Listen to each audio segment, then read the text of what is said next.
Pasulpot-sulpot ride lang kami ng mga tropa, mapapalaban na ulit sa kape na isang tasa.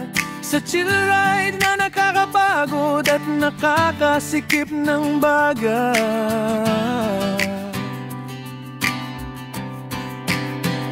Schedule bukas alas 5 ng umaga, aakyat sa Mataricat, walang katapos ang ahunan pa.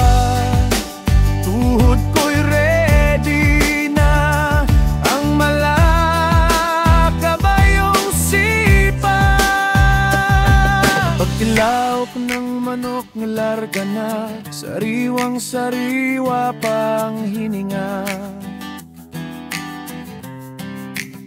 Respiratory system ko'y kondisyon na, at naibulsa na ang pangpunas sa puwet pag nagka-aberya. Si Master nangunguna na, mabilis din sumipa, kondisyon din ang carbon loading niya. Sabik din maabot ang kapehan at pahingahan. Ito rock and roll na, ito ang